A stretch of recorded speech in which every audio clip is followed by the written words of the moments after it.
I never told anyone what really happened in that room.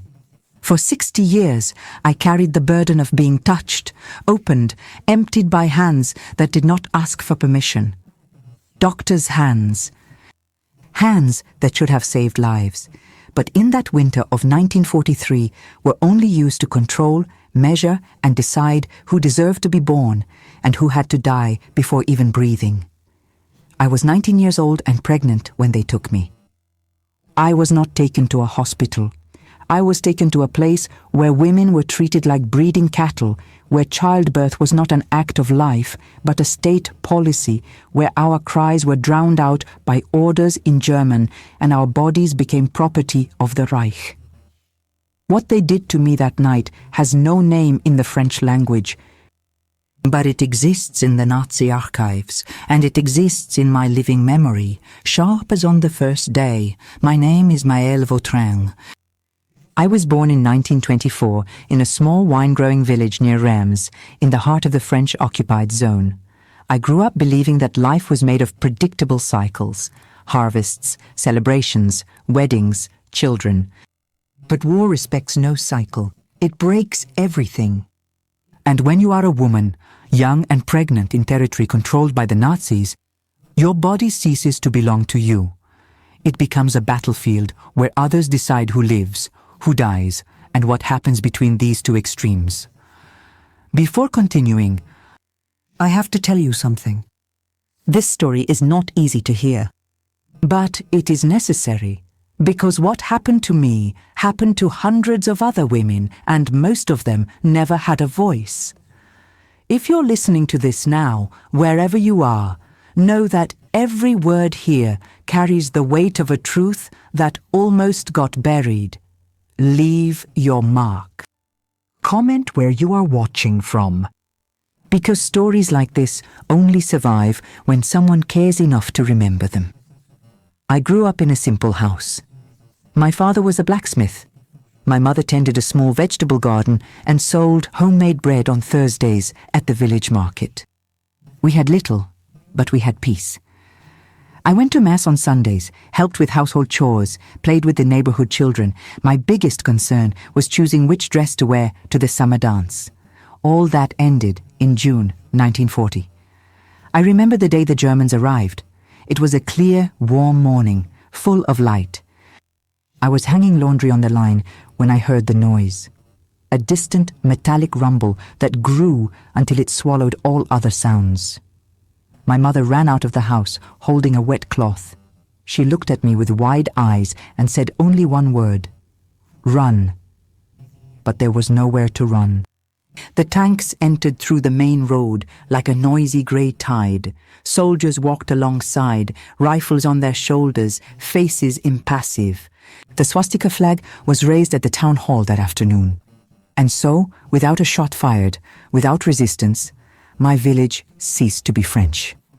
In the first months, we tried to live as if nothing had changed, but everything had changed. There were curfews, food rationing, bans, lists of names. People disappeared at dawn. Entire families were taken away. No one knew where. No one asked questions too loudly.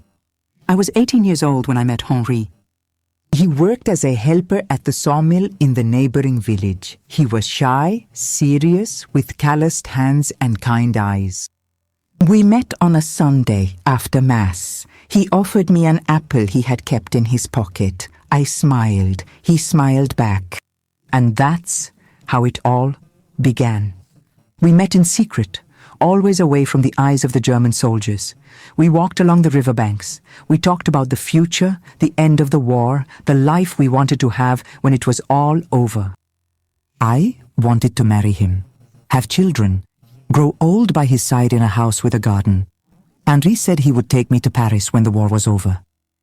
That he would show me the Eiffel Tower, the cafes, the bookstores. I believed it. I had to believe it. In March 1943, Henri disappeared. They knocked on the door of his house at dawn. He was taken away with other young men from the area. They said they would go to work in the German factories, forced labor, service for the Reich. I never saw him again. 2 weeks later, I realized that my period was late. I felt nauseous, dizzy. My mother noticed before I told her. She didn't say anything. She just hugged me and cried. I was pregnant, alone, without a husband, without a future, in the middle of the occupied zone, and that's when everything got worse. Because in 1943, the Nazi regime did not see pregnant women as mothers. They saw them as resources that could be measured, controlled, used, especially if the father was French and the mother young and healthy. They wanted babies. They wanted to control births. They wanted to decide who was born, how, and for whom. And women like me, pregnant and vulnerable, we were perfect targets. I was summoned in May. A paper arrived at the door of the house: mandatory medical order, reproductive health examination, mandatory presence on the specified date. My mother read the letter and turned pale. She knew. She had already heard the rumors. Stories about pregnant women taken to military hospitals, about German doctors performing invasive examinations, about women who returned, changed, or did not return. I tried to flee. I thought about hiding at an aunt's place in the countryside, but the summons was clear. If I didn't show up, my family would be punished. They could lose the house, they could be imprisoned. Or worse. So I went.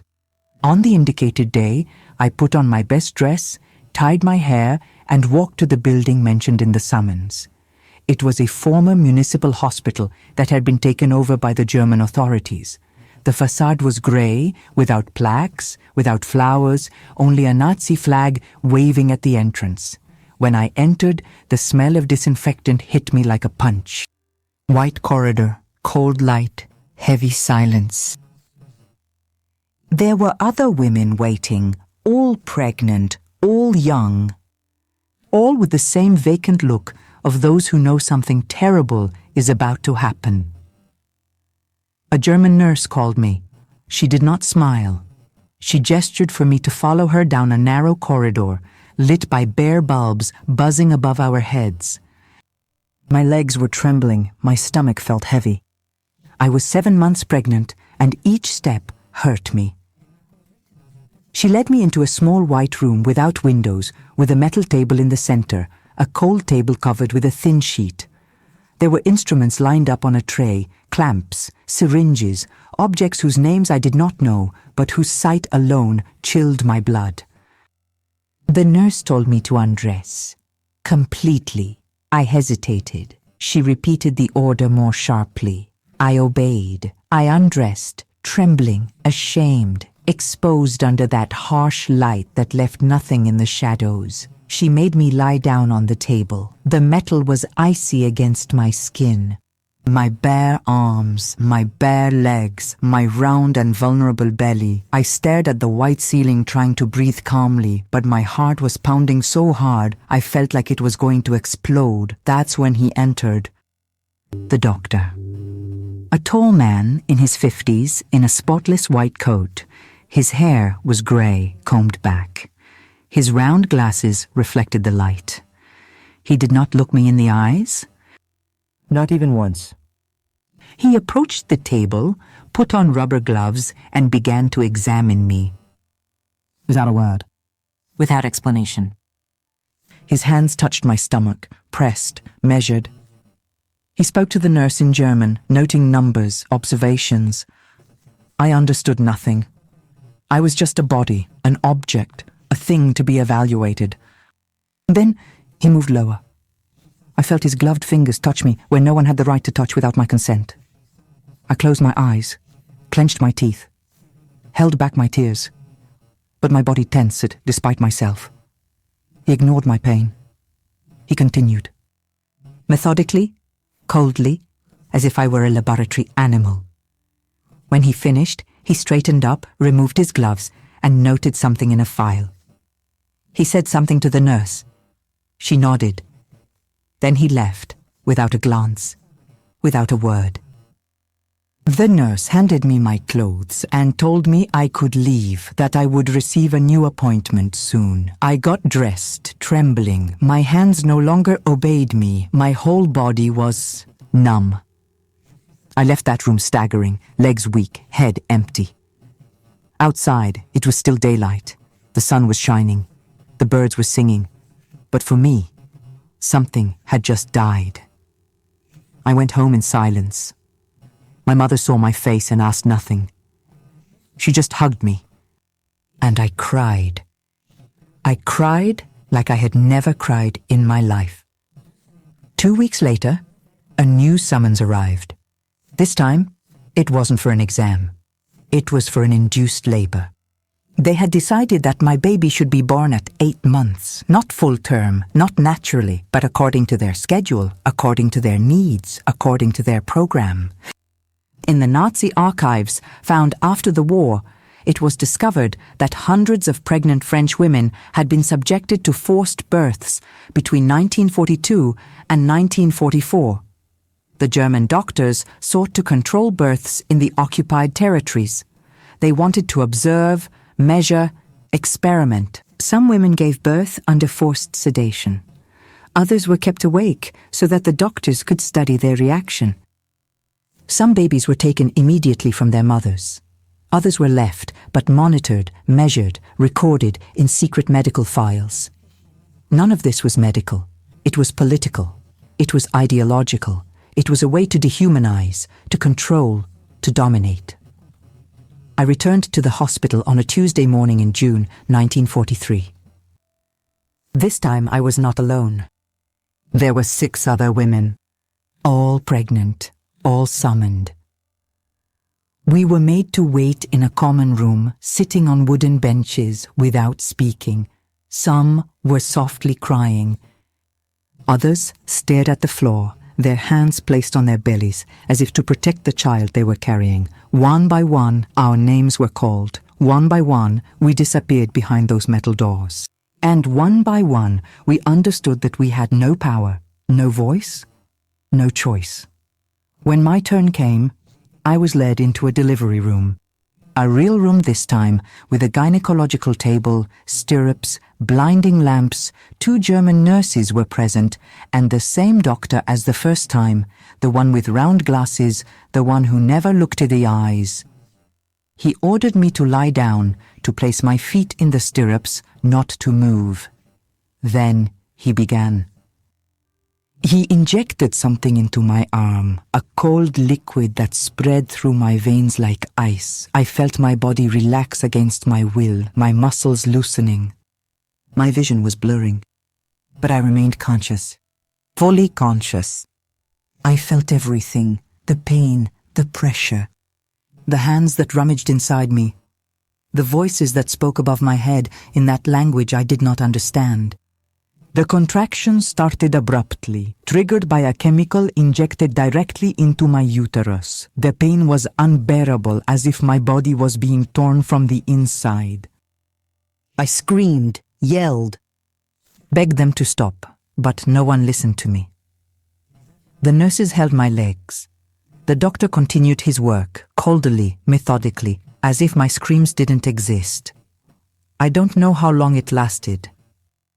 1 hour, 2 hours, maybe more. Time no longer existed. There was only the pain. A pain that engulfed everything, which erased everything. That was emptying me of myself. And then, suddenly, I felt something tear. A different scream. Not mine. A weak, high-pitched, fragile cry. My baby. My son had just been born.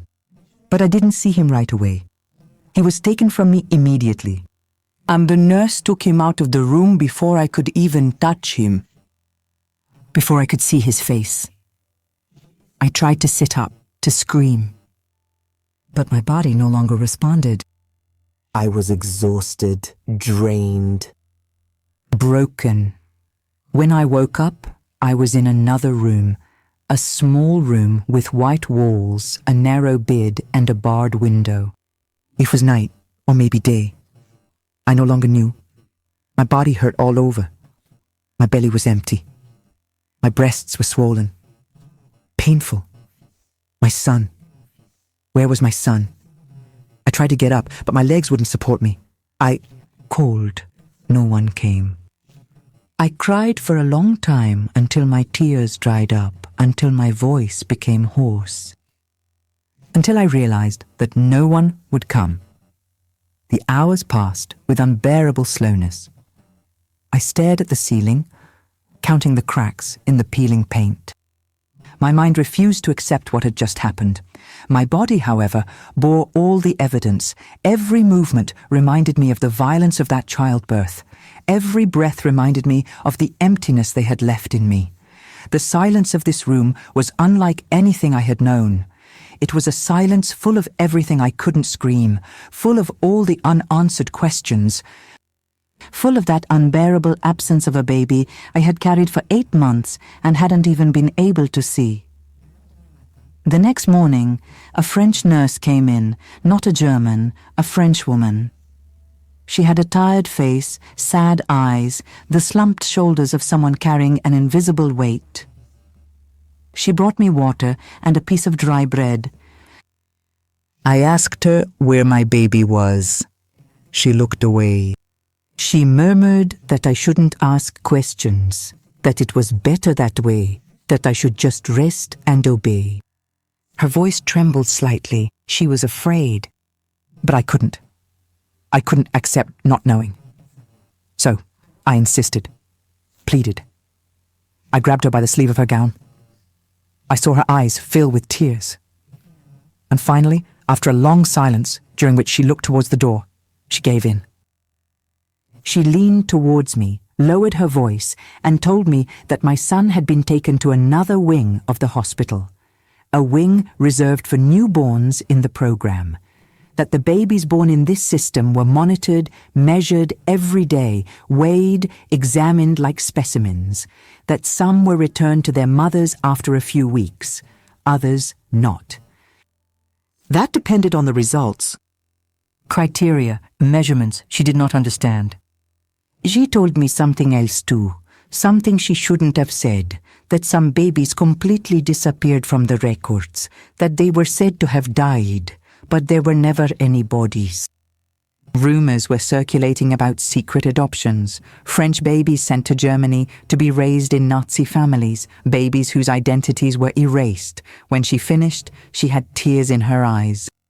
She squeezed my hand once, quickly, then she left. I spent 12 days in that room. 12 days waiting, hoping. I had to beg for my child to be brought back to me. Every morning, I heard a baby crying somewhere in the building, distant, muffled cries. I wondered if one of them was my son, if I would recognize him by his voice, if I would see him again one day. Sometimes I would get up and go to the door.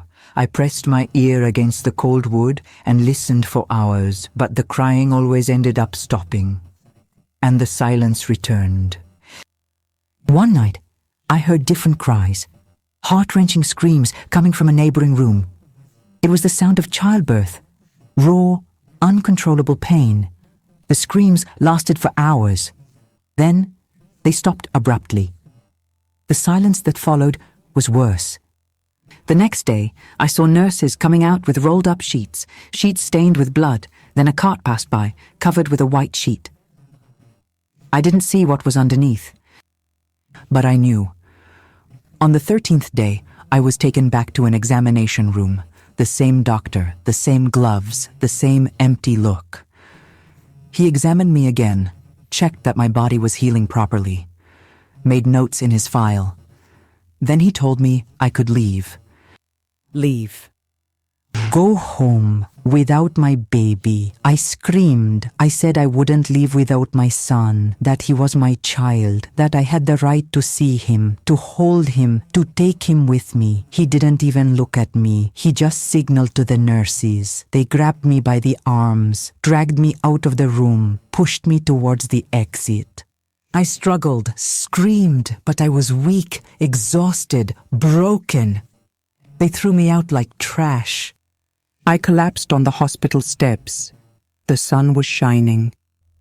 People passed by, life went on, but I was dead. My son had been stolen from me. My body had been violated. My humanity had been denied. I staggered back home while tubing. My mother saw me coming from afar. She ran towards me, supported me, brought me home. She didn't ask me anything. She knew. She put me to bed, gave me water, stroked my hair, and cried with me. For weeks I waited. I hoped they would bring my baby back to me. That there would be a knock at the door, that they would tell me it was a mistake, that I could take him back, but no one came. 3 months later, I received an official paper, a death certificate. My son had died at the age of 6 weeks. Cause of death, respiratory failure.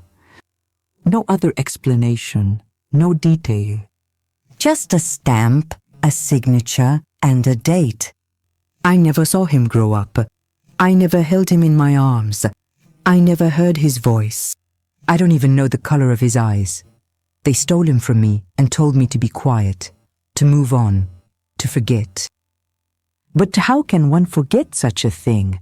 After the war, I tried to rebuild my life. I left my hometown. I settled in Lyon where no one knew me.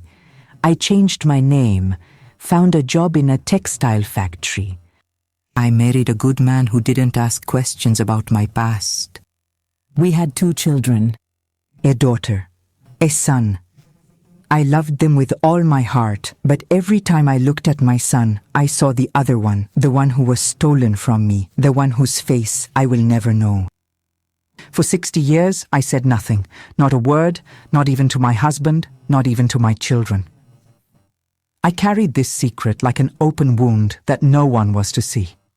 A wound that never healed, that still bled, even after all these years.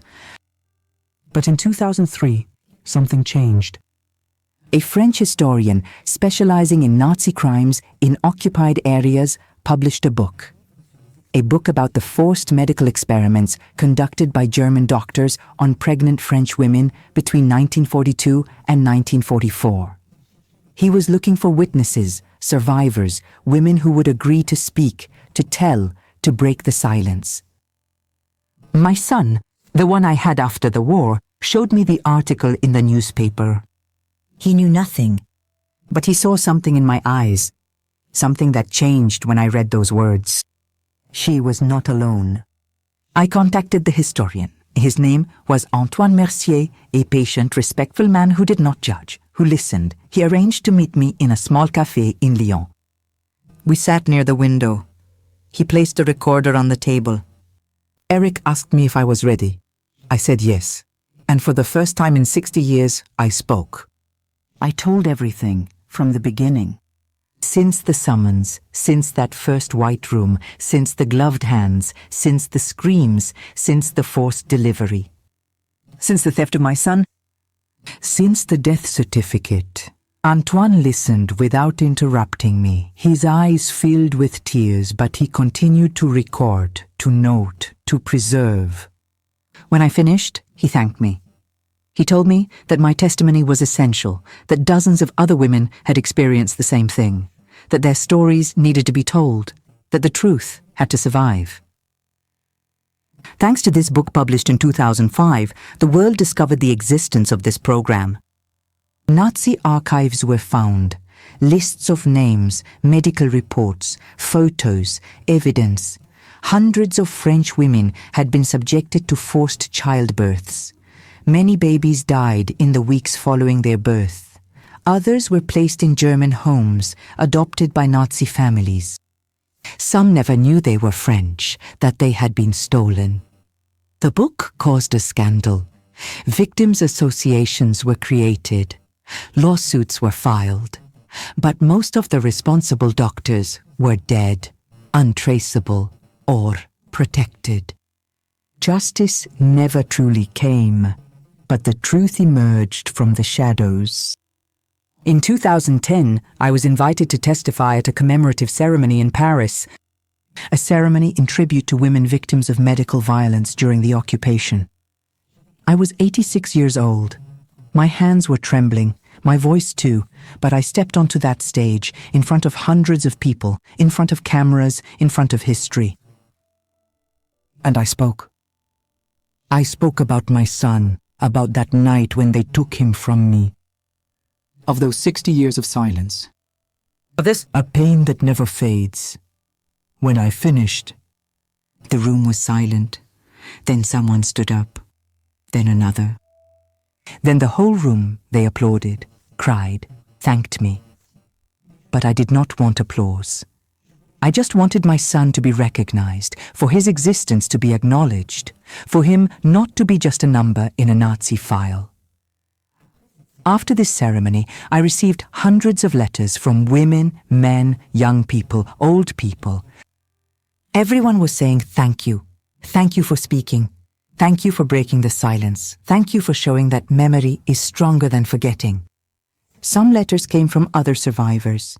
Women who, like me, had been forced to give birth under Nazi control, who had lost their children, who had carried this secret their whole lives. They told me they were no longer alone, that my voice had given them permission to speak, to cry, to heal perhaps. One letter especially marked me. It was from a 60-year-old man. He said he had been adopted in Germany after the war, that he had just discovered through the archives that he was born in France in a German military hospital. That his biological mother had been a young French woman, that he was looking for information, that he wanted to know, understand, reconnect. I replied to him. We exchanged letters for months, then we met. In Paris, in a small park near the Seine, his name was Klaus.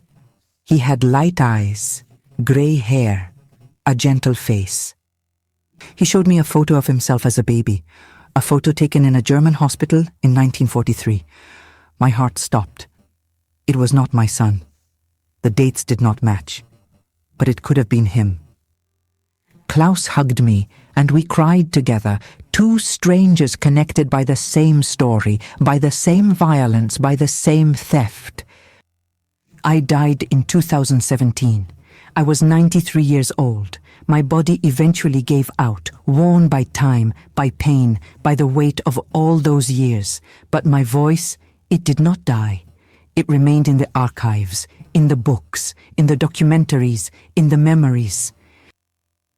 7 years before my death, I had agreed to participate in a long-filmed interview, a historical documentary about women victims of Nazi medicine in the occupied zone. I was 86 years old.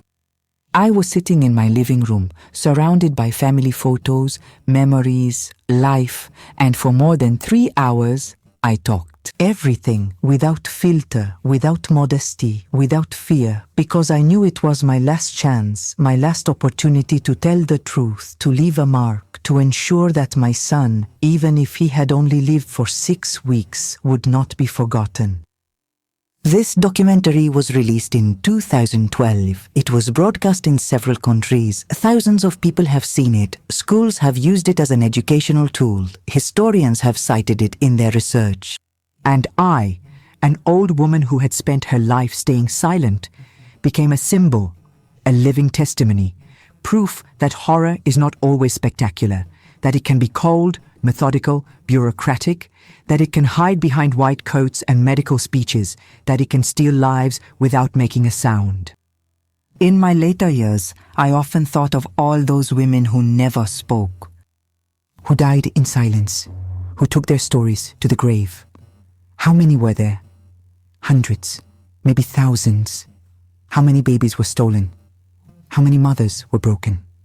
How many lives destroyed by this cold and relentless machine that was the Nazi regime? I also think of those doctors, those men in white coats who touched us without consent, who induced our deliveries, who took our children away, who noted everything in their files. Some were judged after the war. Others continued their careers quietly. Did they have families, honors, peaceful retirements? Did they think of us sometimes? Did they have regrets? Did they even realize what they had done? Were we just numbers, bodies, experiments to them? I will never know. But I know one thing. They did not destroy us. Not completely. We survived. We spoke. We resisted in our own way by refusing to forget, by refusing to disappear, by refusing to let our children die twice. Today, when I look back, I see two lives, the one from before. The 19-year-old girl who dreamed of love and family is the one after, the broken woman who had to relearn how to live with a gaping hole in her heart. These two lives never came together. They coexisted, one visible, smiling, functional, the other hidden, painful, eternally in mourning. But both were real, both were me. My son would have been 74 years old today. I wonder what he would have looked like if he had Henry's eyes. If he would have loved books like me, if he would have been a father, a grandfather, if he would have lived a beautiful life, a life I could never give him, a life that was stolen from him before it even began. But I want to believe that he exists somewhere, not in heaven. I don't know if I believe in that, but in memory, in words, in this testimony I leave behind. In every person who will hear this story and say, never again. That's why I spoke. Not for me, but for him. For all the women who didn't have this chance, for all the stolen children, so that the story, even the darkest one, is told, because silence is the victory of the oppressors. And I refuse to give them that victory. My voice survived. So did my son. In every word, in every sentence, in every heart that still beats to remember. So, I ask you this question. To you who are listening to me today, to you who live in a world where medicine saves lives, where mothers choose, where children are born free. What would you do if tomorrow all this was taken away from you? If your body no longer belonged to you, if your choices were dictated by others, if your child was torn from you, what would you do? Would you resist? Would you speak? Or would you remain silent like so many others, out of fear, out of shame, out of exhaustion? I do not judge anyone. Everyone survives as they can. But I chose to speak, even 60 years too late, even with a trembling voice, even if no one listened to me. Because the truth, even painful, is better than silence. Always. The story of Maëlle Vautrin is not just her story. It is the story of hundreds of French women whose bodies became battlefields during the occupation. Women who were touched without consent, forced to give birth according to a Nazi schedule, stripped of their humanity by medical hands that should have healed but chose to control. Women whose babies were taken away, measured, studied, then erased from records as if they had never existed. For 60 years, Maëlle carried this burden in silence, and she was not alone. Thousands of others did the same. They lived, they aged, they died without ever having told. Because the shame was too heavy, because no one wanted to listen, because the world preferred to forget. But today, thanks to testimonies like that about Maëlle, we know.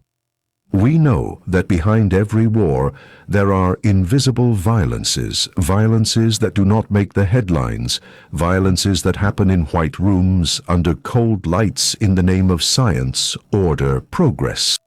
Violence that breaks not with weapons, but with rubber gloves and medical records. And this violence, no one commemorates, no one erects a monument for it. It dies in silence, carried away by those who have suffered it. Unless we choose to remember, unless we choose to bear witness, unless we choose to say, this happened and it must never happen again. If this story touched you, if it moved you, if it made you think about what it means to be human in a world that can at any moment decide that you are no longer, then we ask you one thing. Do not let this testimony disappear in the stream of videos you watch every day. Support this work of remembrance. Subscribe to this channel so that other forgotten stories can be told. Activate the bell to be notified every time a new testimony is published. Because every view, every subscription, every share is an act of resistance against forgetting. It's a way of saying, Maëlle, we heard you, your son existed, and we will not forget him. But above all, leave a comment. Tell us where you are watching this video from. Tell us what this testimony awakened in you. Tell us if you knew that such atrocities took place in occupied France. Tell us if someone in your family experienced something similar, or if you think that this kind of medical control, systematic dehumanization, could still exist today in other forms. Because this is not just a story from the past. It is a warning for the present. It is a reminder that human dignity is fragile, that it can be violated in the name of law, science, the state, and that only our collective vigilance can protect it. Maëlle died in 2017 at 93 years old. But before leaving, she did something extraordinary. She chose to speak. She chose to break 60 years of silence. She chose to turn her pain into testimony, her shame into a weapon against forgetting, her shattered life into a legacy of truth. And today, thanks to her recorded voice, thanks to her preserved words, thanks to you who watch and listen, she continues to live. Her son, taken away at 6 weeks, never had a burial. But now he has something more powerful. He has a memory. He has thousands of people who, right at this moment, know that he existed, that he was loved, that he was stolen, and that his mother never forgot him. So ask yourself this question. If it were your mother, your grandmother, your sister, your daughter, if it were you, would you want the world to remember? Would you want someone, somewhere, to say your name? Tell your story. Refuse to let your suffering be erased by time. The answer is yes, and that is why this channel exists, to give a voice to those who no longer have one, to preserve the testimonies of those whom history has forgotten, to remind that behind every number, every statistic, every dusty archive, there is a life, a person, a pain, a dignity that deserves to be recognized. Support this work. Share this video. Comment, reflect, and above all, never forget. Because memory is the only victory we can offer to those who have lost everything.